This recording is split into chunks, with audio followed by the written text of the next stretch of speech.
Welcome to this video on systems of equations. Today we're going to learn what a linear equation in two variables is. We will learn to solve a linear equation in two variables in terms of one of the variables. We'll learn what the solution to a system of equations looks like, and we will learn to solve systems of equations. So let's get started. A linear equation in two variables is an equation which has two different variables. The variables have no exponents, and the variables can appear multiple times. A system of equations is a set of two or more equations that contain two or more variables. And the solution of a system of equations is a set of values that are solutions for all of the equations. Let's recap for a moment. Here's a linear equation in one variable. We've already seen how we can solve it and get a numeric solution for it in earlier videos.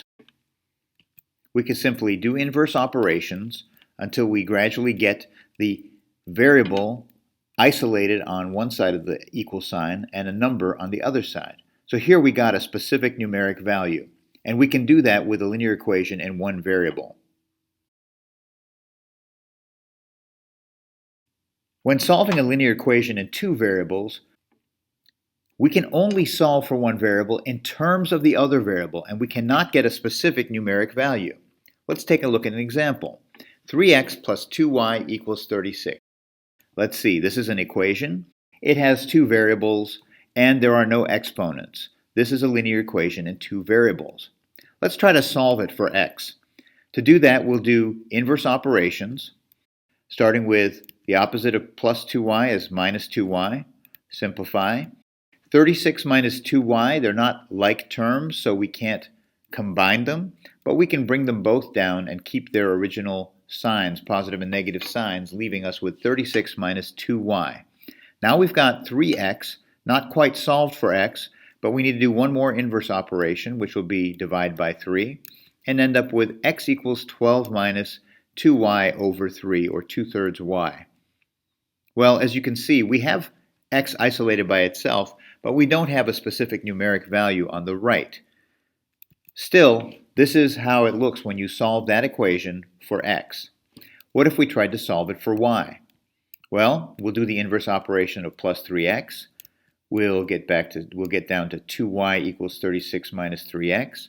Do the inverse operation of times 2 and end up with y equals 18 minus 3 over 2x, or 3/2 x.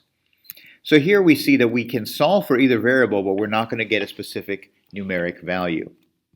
In fact, you cannot solve for specific numeric values of two variables unless you have at least two equations. You must have at least as many equations as you have variables to end up with numeric values for each variable.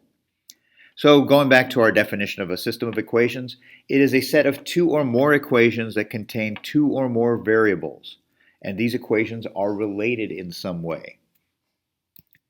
Before we go on to solve them, let's take a look at some information about the types of solutions for a system of equations in two variables. There are three types of solutions: no solution, one solution, and infinitely many solutions. These three types of solutions should look familiar to you from our discussion of the types of solutions for linear equations in one variable.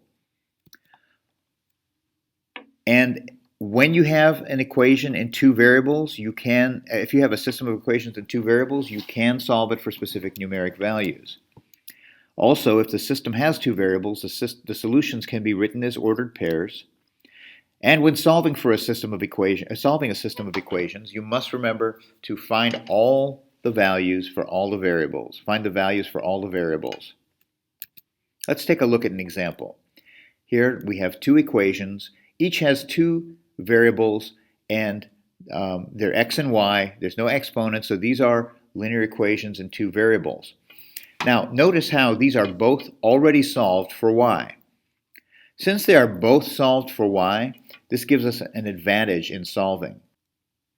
When y equals 4x minus 6 and y equals x plus 3, the transitive property of equality says that 4x minus 6 must equal x plus 3.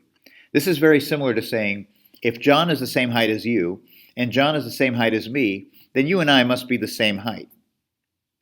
So since that's true, we can take x plus 3 and 4x minus 6 and set them equal to each other, like this.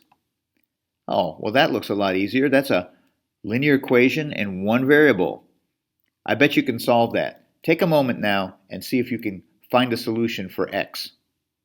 Good. If you solve this, then you probably followed inverse operations like this and got x equals 3.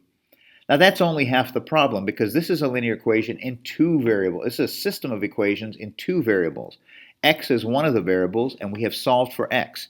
But to get the value for y, we must go back to one of the original equations, like y equals x plus 3, and plug in x equals 3. So if y equals x plus 3 and x equals 3, then y equals 3 plus 3, which equals 6. So our x value is 3, our y value is 6, and we can write that as an ordered pair 3, 6. Let's take a look at the steps to solve a system of equations in two variables. This is exactly what we just did, but sometimes it helps to have a list of steps to follow. So the first thing we did is we solved both equations for the same variable.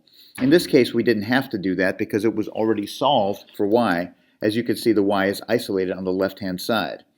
Then we're going to set the right side of each equation equal to each other. That was the transitive property. By doing that, we can solve that equation for x, and when we do that, we got x equals 3.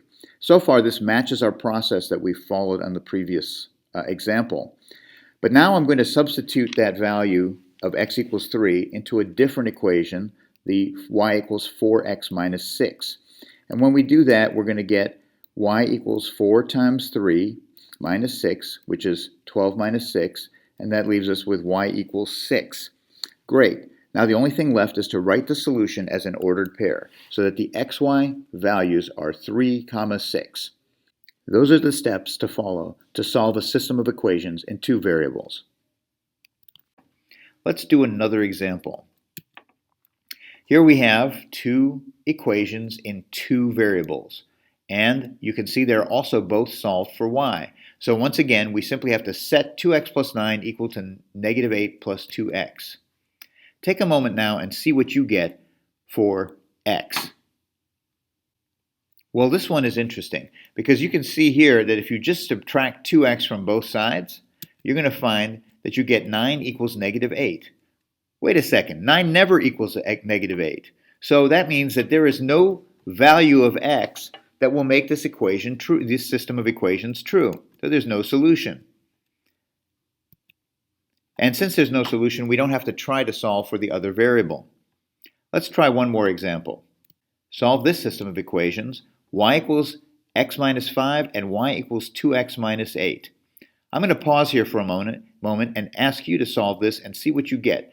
First, solve for x by setting x minus 5 equals to 2x minus 8. Then once you get a result, plug the value of x into one of these equations and find out the value for y. Okay, so if you did that, then you're going to start by solving for x, and when you solve for x, you're going to find that x equals 3. If you didn't get x equals 3, check your work and see if it matches what you see here. Once you have x equals 3, you can solve for y. Find one of the original equations, y equals x minus 5 in this case, is what they used. Substitute x equals 3, and you get 3 minus 5 equals negative 2, which is your value for y. So your xy values are 3 and negative 2, written here as a ordered pair. That's it for this video on solving systems of equations. Thank you for watching this video. Please leave your comments below, subscribe to my channel, and I'll see you next time.